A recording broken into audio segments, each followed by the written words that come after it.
Leitura do dia. Primeira leitura. Leitura dos Atos dos Apóstolos. No dia de Pentecostes, Pedro, de pé junto com os 11 apóstolos, levantou a voz e falou à multidão: Homens de Israel, escutai estas palavras. Jesus de Nazaré foi um homem aprovado por Deus, junto de vós, pelos milagres, prodígios e sinais que Deus realizou, por meio dele, entre vós. Tudo isto vós bem o sabeis. Deus, em seu desígnio e previsão, determinou que Jesus fosse entregue pelas mãos dos ímpios, e vós o matastes, pregando-o numa cruz. Mas Deus ressuscitou a Jesus, libertando-o das angústias da morte, porque não era possível que ela o dominasse. Pois Davi dele diz: Eu via sempre o Senhor diante de mim, pois está à minha direita para eu não vacilar. Alegrou-se por isso meu coração, e exultou minha língua, e até minha carne repousará na esperança. Porque não deixarás minha alma na região dos mortos, nem permitirás que teu santo experimente corrupção. Deixe-me a conhecer os caminhos da vida, e a tua presença me encherá de alegria. Irmãos, seja-me permitido dizer com franqueza que o patriarca Davi morreu e foi sepultado, e seu sepulcro está entre nós até hoje. Mas, sendo profeta, sabia que Deus lhe jurara solenemente que um de seus descendentes ocuparia o trono.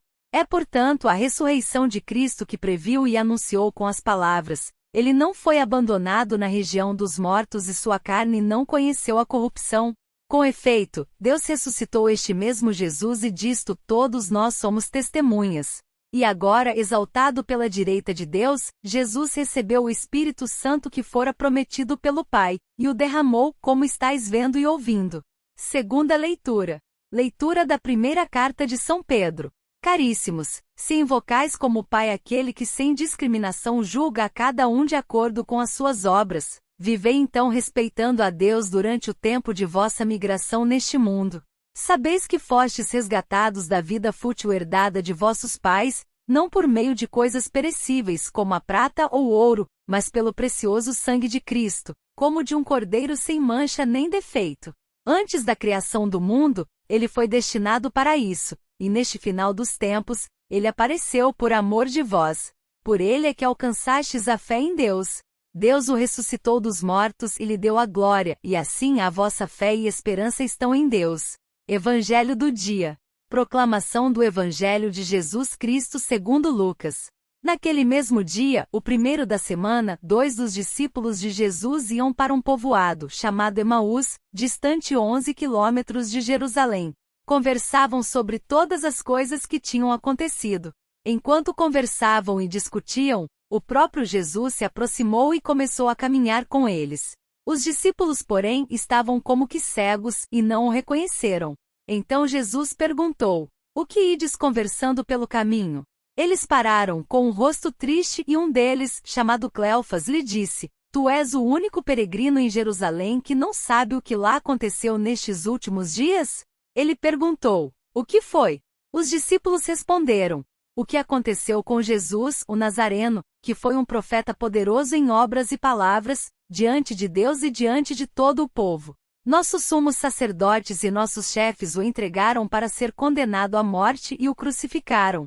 Nós esperávamos que ele fosse libertar Israel, mas apesar de tudo isso, já faz 3 dias que todas essas coisas aconteceram. É verdade que algumas mulheres do nosso grupo nos deram um susto. Elas foram de madrugada ao túmulo e não encontraram o corpo dele. Então voltaram, dizendo que tinham visto anjos e que estes afirmaram que Jesus está vivo. Alguns dos nossos foram ao túmulo e encontraram as coisas como as mulheres tinham dito. A ele, porém, ninguém o viu. Então Jesus lhes disse: Como sois sem inteligência e lentos para crer em tudo que os profetas falaram? Será que o Cristo não devia sofrer tudo isso para entrar na sua glória? E começando por Moisés e passando pelos profetas, explicava aos discípulos todas as passagens da Escritura que falavam a respeito dele. Quando chegaram perto do povoado para onde iam, Jesus fez de conta que ia mais adiante. Eles, porém, insistiram com Jesus, dizendo: Fica conosco, pois já é tarde e a noite vem chegando. Jesus entrou para ficar com eles. Quando se sentou à mesa com eles, tomou o pão, abençoou-o, partiu-o e lhes distribuía. Nisso os olhos dos discípulos se abriram e eles reconheceram Jesus. Jesus, porém, desapareceu da frente deles. Então um disse ao outro: não estava ardendo o nosso coração quando ele nos falava pelo caminho e nos explicava as Escrituras? Naquela mesma hora eles se levantaram e voltaram para Jerusalém, onde encontraram os 11 reunidos com os outros. E estes confirmaram: realmente, o Senhor ressuscitou e apareceu a Simão. Então os dois contaram o que tinha acontecido no caminho, e como tinham reconhecido Jesus ao partir o pão. Palavras do Santo Padre. Jesus repete também aos 2 discípulos o gesto fulcral de cada Eucaristia. Pegou no pão, abençoou e depois de o partir, ofereceu. Nesta sequência de gestos, não há porventura toda a história de Jesus? Jesus pega em nós, abençoa-nos, parte a nossa vida, porque não há amor sem sacrifício, e oferece aos outros, oferece a todos. O encontro de Jesus com os 2 discípulos de Emaús é rápido. Todavia, nele está todo o destino da Igreja. Narra-nos que a comunidade cristã não está fechada numa cidadela fortificada, mas caminha no seu ambiente mais vital, ou seja, a estrada, para depois oferecer a palavra de vida, o testemunho de amor, amor fiel até ao fim. E então o coração das pessoas volta a arder de esperança. Santos do dia. São Jorge Mártir. São inúmeras as narrações fantasiosas que nasceram em torno da figura de São Jorge. Um dos seus episódios mais conhecidos é o do dragão e a jovem, salva pelo santo, que remonta ao período das Cruzadas. Narra-se que na cidade de Selém, Líbia, havia um grande pântano, onde vivia um terrível dragão. Para aplacá-lo, os habitantes ofereciam-lhe 2 cabritos por dia e, vez por outra, um cabrito e um jovem tirado à sorte. Certa vez, a sorte coube à filha do rei. Enquanto a princesa se dirigia ao pântano, Jorge passou por ali e matou o dragão com a sua espada. Este seu gesto tornou-se símbolo da fé que triunfa sobre o mal. Quem era São Jorge? Jorge, cujo nome de origem grega significa agricultor, nasceu na Capadócia, por volta do ano 280, em uma família cristã. Transferiu-se para a Palestina, onde se alistou no exército de Diocleciano. Em 303, quando o imperador emanou um edito para a perseguição dos cristãos, Jorge doou todos os seus bens aos pobres, diante de Diocleciano, rasgou o documento e professou a sua fé em Cristo.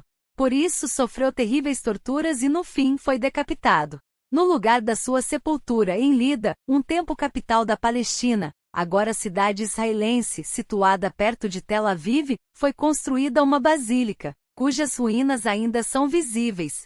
Até aqui a Passio Georgii, classificada pelo decreto Gelasianum, no ano 496, entre as obras hagiográficas é definida a Passio lendária.